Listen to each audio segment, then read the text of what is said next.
Sa mga brad, it's me, Eric. Hi, Pocket Wife. Merry Christmas. So, Pasko ngayon, hindi to perfume review. Hindi to honest review ng isang pabango, pero bibigyan namin kayo ng regalo. Isang honest na listahan ng mga kilala naming legit online sellers ng mga Middle Eastern perfumes. Either kilala namin personally yung owners, or matagal na lang talaga kaming bumibili, or ako. Na meaning may transaction na kami with them. Kaya 100% binabouch namin. Gusto ko i-dedicate to doon sa mga ang daming nagpi-PM kasi na nag-start ng decanting business. May pin-upload din akong video nung nakaraan tungkol sa step-by-step decanting. Ang common na question nila, ano-ano yung mga shops na pwede pagbilian. So, una, perfumes from Dubai, PFD. Hindi PFC, yung PFC is Facebook group. Ito, PFD, Perfumes from Dubai. Sa mga matagal na sa fragrance community dito sa Pilipinas, malamang kilala nyo si PFD kung into Middle Eastern perfumes kayo. Si PFD yung isa sa mga unang nagbenta ng Middle Eastern perfumes dito sa Pilipinas. Si Ninong G, si Sir Raymond, at kaya sila yung nilagay ko sa number 1 kasi nagbibigay pugay ako. Baka wala ako dito sa ganitong paggawa ng video sa mga pabango kundi dahil sa kanila. Si Dinim sa Najdia, sa kanila ko nakuha. Ilalagay ko lahat ng links, Facebook, tsaka sa Lazada sila. So para mas madali nyo ma-search. Pangalawa, Dubai Shop Baliwag. Siguro kung walang PFD, Dubai Shop Baliwag talaga ilalagay ko sa number 1. Kasi sobrang laki na naging impact sa akin, sa amin. Ang laki nang naitulong nila sa amin. Nakaka-transaction ko na sila before kahit nung time na wala pa akong kakilala sa kanila. Nabigyan kami ng pagkakataon na ma-meet yung owners. Nakapunta kami ng Dubai dahil din sa kanila. Okay, balik ako konti. Kahit nung hindi ko pa kilala yung owners, bumibili na ako sa kanila before sa Shopee. During pandemic, nagulat ako sa growth. At sinasabi ko yun sa wife ko na libs ako dun sa kung paano lumaki kasi ang bilis. Ano pa bang sasabihin ko sa Dubai Shop Baliwag? Kasi feeling ko kung naka-follow ka na sa amin na a few months ago or kahit a few weeks ago lang, parang imposible na hindi mo narinig or nakita na minention namin si Dubai Shop Baliwag. Sa dami nga nang naging tulong tsaka influence nila sa amin. So, ibabouch ko ba si Dubai Shop Baliwag? Definitely, dati ko pa sila binabouch kahit nung hindi ko pa kilala yung owners or yung ibang mga tao na nagpapatakbo ng sistema.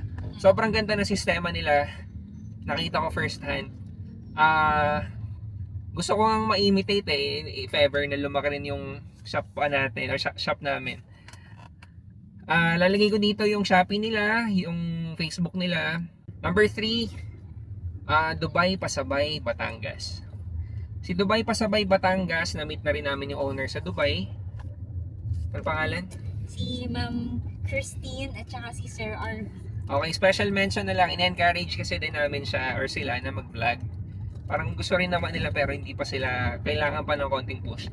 So, legitimacy again, lahat ng babanggitin ko dito, 100% legit at 100% binabouch namin. Si Dubai Pasabay Batangas, wala silang Shopee, naka-base sila sa Dubai. More on Facebook lang talaga. Facebook lang, ay literal na Facebook lang talaga. At saka sa WhatsApp pala. Meron sila sa WhatsApp. Parang hining naalala ko na sinabi ni Madam. Ayun. So yun, malamang sa messenger nyo sila makaka-contact or makaka-comment sa Facebook. Ilalagay ko dito yung link ng Facebook nila. Tapos siguro lahat ng may mention ko dito ilalagay ko yung screenshot. Number, pangilan na? Number 4. Si Yala. Yala Dubai Kafagway. Yun, nahihirapan ako dun sa Kafagway Nakakalimutan ko yung, di ko nga kayang spell Kalimutan ko rin yung meaning pero anyway, 100% legit. Na-meet na namin yung owners. Napakabait na owner. Si Ma'am Joanne din siya. Si Nang. Naka-base sa Dubai pero may physical store sila Sa Baguio. sa Baguio. Sorry, nakalimutan ko yung mention kanina. Dubai Shop Baliwag. May physical stores, dalawang branches. Sa Bulacan, sa Baliwag. So balik ako kay Yala. May Facebook, may Shopee. Kailan na? Number 5. Si Souk Shop PH. Souk Shop. Souk Shopper? Souk Shopper. Sorry kung nagkakamali kami. Wala kasing script to. Ginagawa namin to on the fly. Souk Shopper PH. Souk Shopper PH. Anyway, lalagay ko naman yung screenshot ng Facebook tsaka ng Shopee dito. Yung owner naka-base din, o yung owners naka-base din sa Dubai. Si Ma'am Jobs. Si Ma'am Jobs na napakagaling mag-picture. Sa sideline na yan si Ma'am. Ayun, nilalagay ko yung Facebook tsaka yung Shopee links nila dito, pati yung mga screenshot. Nakahula ako sa bilang. Number 6, Fabulous Collection. Fabulous Collection. Hindi namin masyado nakabanding yung owner o yung owners, pero na-meet namin, nakasama namin din sa Kasi Dubai. kakapanganak Oh, may lang bagong kasi baby may kasi. bagong baby kasi. May Facebook sila at may Shopee din. Yung Shopee nila ang laki na. As in malaki na, ang dami na ring followers. So ulit ilalagay ko dito yung mga screenshot saka ang mga links dito sa post na to ng video. Ito si A&M Perfume. Si A&M Perfumes na naging controversial nung una kasi ang dami nagtatanong kung legit ba. Legit. So konting kwento, bumili ako sa kanila before, nung pinakauna. Minention ko na to sa isang video rin before kasi gusto ko rin i-prove yung kung legit ba. Kasi tiga Navotas lang sila, tiga Valenzuela kami, so medyo malapit lang. So na-prove ko naman na legit, sinabi ko na rin to dun sa isang video. Na-meet namin yung owner sa Dubai. Ang bagets pa nila. Mga bagets. May local line din sila ng perfumes na na-tried na din namin kasi ako pala. So nasa Shopee sila tsaka nasa Facebook. May physical store na rin sila, nakaka-open lang last week or 2 weeks ago. Navotas. Sa Navotas. So kung tiga Navotas ka or malapit doon, pwede nyo i-visit. Yun pala yung pinakamalapit sa atin na physical store, no? Ata. Okay, number 8 na ba? Number 8, online trindahan. Munti ko na makalimutan. Sa Valenzuela naka-base. May Facebook din. Tapos, kaka-open lang din pala ng physical store nila na pwede mag-walk-in. Hindi ako sigurado baka mali yung information. Pero nakita ko kasi dun sa Facebook nila, parang nag-share sila na pwede walk-in eh. Talaga? So, kung mali ako, Sa atin. pakilagay nyo lang sa comment section sa mga makakapanood. Pero yon, kung tama ako, may walk-in na sila sa Valenzuela City. So dalawa yung malapit pala sa amin na may physical store. Ayun. Saan na ako? 9 pang 9 na. Number 9, si Arbab Frags. Si Arbab Frags, hindi ko kilala yung owner. Si Arbab na na-discover ko nung time na naghahanap ako ng mga Middle Eastern frags na hindi pa common dito. Yung Dumont Nitro Red, sa kanila ko nakuha kasi dati parang sila pa lang yung meron eh. So doon ko na discover na legit din sila. At may Facebook, may Shopee sila. Next, Westworld. Westworld, before yung unang video na ginawa ko nito, si Dubai Shop Baliwag saka si Westworld yung malaki. Ngayon, parang silang dalawa pa rin yung nando sa TikTok. Kung di ako nagkakamali, sa padamihan ng followers sa Shopee. Binibili ako na sila dati, nabilihan ko rin yata sila nung nakaraan lang. So karamihan dito kasi binibilihan ko for emergency purchase. So kung may decant shop ka, tulad namin, di mo kontrolado kasi kung ano yung biglang madaming orderin. So yun, may mga pabango na kailangan biglaan mong bilhin. Isa si Westworld sa nakukuha. Ba't may aso dito? Sa Expressway kami may aso.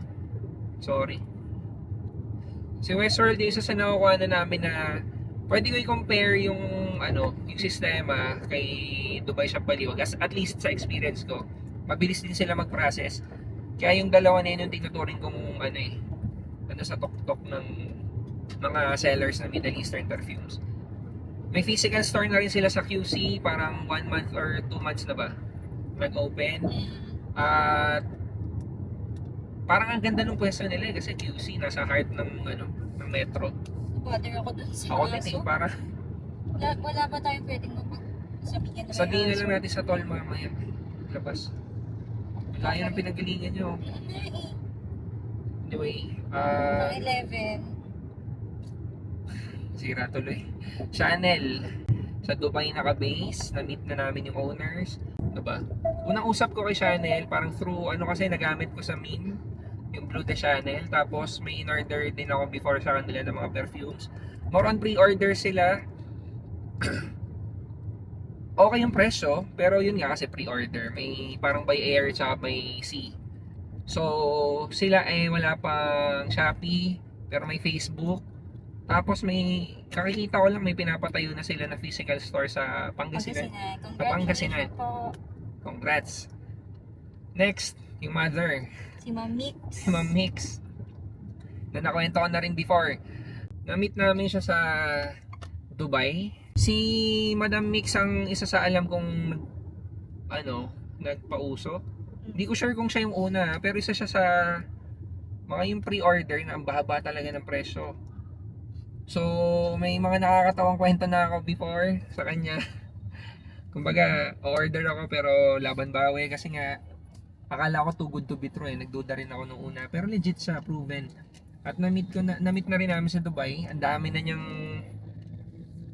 niyang na pre-orders sigurado sa mga frag groups. So, malamang kilala niyo na rin siya. Ay, wala siyang Shopee, meron siyang sa Facebook lang. Tapos may physical store siya sa saan yung physical store nila sa Batangas? Hindi ko sure, pero may physical store. Sabi mo. Oo, meron sa Facebook nakita ko. Anyway, ilalagay naman namin dito yung mga links sa screenshots. So, baka search nyo na lang din kung saan yung specific na lugar. Next. Pang 13, si Casey Good Deals. Casey Good Deals. Si Casey Good Deals, una ko yatang naka-chat. Nagpadala siya before ng pabango. Nakalimutan ko na kung ano. Kung hindi ako nagkakamali, gusto niya lumabas lang yung asawa ko dun sa video. Tapos, kung totoo rin yung sinabi nila, fan daw siya ni Maan. Nung nagpunta kami sa Dubai, nagpicture din sila na nakakatuwa. Ayun, natutuwa lang ako kaya kinuwento kasi syempre, ano tawag doon? Stage husband. Stage husband. Next. So yun, si Madam, sa kanya ko kinuha yung mga Bujay Rami. Mga recent na kung nakafollow kayo sa Facebook page. Ito lang 2 weeks, less than 2 weeks yata. Ina-impress kasi ako sa Bujay Rami Hectic. So, nagkuha ako ng additional na mga Bujay Rami line. May mga kasunod pa kaso dinelay ko lang iba kasi namatay si Kuya, diba? May mga anyway. Next. Ay, teka lang. Wala ring Shopee si Madam. Facebook lang. Next. Pang 14, si Ma'am Joyful Pie. Joyful. Yung nagbigay sa atin itong Hindi ko na mailalapit, sorry. Gold lock. Pero ano yan, keychain yan, tapos nagbigay rin siya ng... Nagbebenta rin tawag siya dito? ng gold. Lucky charm ba? Sa dulo ng dila ako. Sa bracelet na Bracelet. Mga- Pulseras kasi sasabihin ko So, nagbigay siya ng bracelet sa akin, tapos keychain kay Maan. Na may gold. Parang sa lahat Gold yata keychain. sa amin na nagpunta nung sa Dubai, lahat kami Dubai may- trip. So, si Madam, ang naaalala ko sa kanya, nagpadala na siya before. Parang yung mga bagong hawas, siya yung nagpapadala Ang gusto lang niya, gawa ng honest review. Tapos, ang ginagawa natin noon, tinatag na lang natin yung pangalan niya or pangalan ng shop niya doon sa video. Etong recent nga na binigay niya na hawas verde, ang nagawan ko pa lang yata ng unboxing video, pero sobrang bango niya. Suot ko ngayon. Oo nga, suot ko ngayon, dala ko yung bote. Hawas verde, kaamoy ng Torino. So alternative sa Torino. Ano ba sasabihin ko? Wala na ako. Kaka-open lang na Shopee niya. Joyful din ba yung pangalan? Anyway, lalagay ko naman yung links sa screenshots dito para mas madali nyo mahanap. May Shopee siya, may Facebook siya. Yung Shopee niya kagagawa lang, kaya hindi pa ganun karami yung followers. Pero alam ko nasa lagpas 1K na rin yun. So follow nyo na lang kasi kung may kailangan din kayong mga kailangan stocks, maganda, marami kayong options. Next, si Fawa. Ayun, ikaw. Si Fawa, di ko na maalala kung kailan ko siya nakausap, naka-chat. Emergency purchase din Parang gabi ko yata siya chinat. Ganon, parang ganon. So, naubusan ng bote for the kind, tas nag-respond siya, napadala niya. Parang every time kasi na may emergency purchase ako na meron siya. sumasagot siya agad. Eh sa Decant Business, parang sobrang okay yun. May ganun kang contact. So yun, kaya binavouch ko rin. Meron si Fawang Shopee, meron din siyang Facebook. May nakalimutan pa tayo, wala na. Yung namit natin sa Dubai, yung owner na. HL Fragrance. HL Fragrance, isa sa mga matagal ng sellers. Parang kasabayan pa to ni Ninong G. Hindi ko alam na doon siya sa Dubai naka-base. Nagulat na lang ako na nung last night kasi namin sa Dubai, merong gathering na nandun yung iba't ibang sellers na nasa Dubai. So nakipagkamay yung owner ng HL Fragrance, nag-abot ng hawas. Kung naaalala nyo, pinaraffle natin, pinag-giveaway pa natin. Sabi ko, thank you nga kay HL Fragrance. Hindi ko lang matag yung Facebook kasi hindi ko alam kung may Facebook sila. So sana mapanood nila ito pag in-upload para at least alam nila na binibigay natin sa kanila yung credit. True. Ang tagal na ni HL Fragrance, again, ulitin ko, 100% binavouch ko lahat to. Si HL Fragrance, isa sa dati ko pa binibilihan, pandemic or baka before pandemic pa nga. Hindi ko na lang maalala exactly kung anong date.